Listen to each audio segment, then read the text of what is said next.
Panalo ang vlog ni Vong Navarro at Ogie Alcacid, ang Let's Fugi na mapapanood sa YouTube. At balita nga nila, marami na raw ang gustong mag-guest sa kanila na nakapila talaga. Pero sa latest episode nila, niloko nila ang guest nila at sinabi nga na tapos na ang show.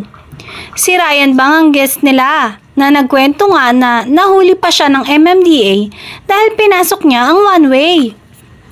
Wala ngang kwenta ang mga unang tanong nila kay Ryan, tulad noong bakit nagpupumilit si Ryan na mag-guest sa show nila. Pero ang sagot lang ni Ryan ay ibang-iba. Na sinumbatan nga si Ogie na nakiligo raw sa kondo niya, pero nilait pa sa TV ang shower niya.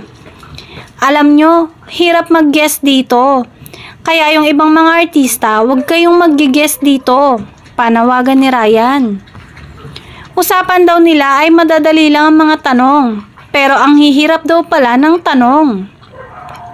Ang sarap lang mag-share ng love life ko, pero ang pinaka nakakaloka pa ay ang tanong ni Vong at Ogie na bakit magkaaway sina Ryan at Kim Chiu, na bakit hindi raw nagpapansinan sa It's Showtime.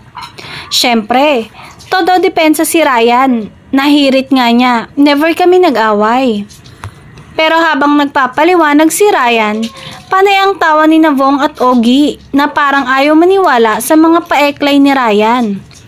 At yun nga, nagkwento si Ryan na noong nagka-girlfriend siya, ang gusto sana niya ay private muna dahil bago pa lang at ayaw naman niyang maging maingay agad. Pero nagulat siya na naikwento nga raw ni Kim sa It's Showtime ang tungkol doon na hindi niya inaasahan. Natuwa si Kim kasi best friend kami, sabi lang ni Ryan. Samantala, naitchika din ito na nagtangka siyang manligaw sa aktres, ngunit busted siya dito.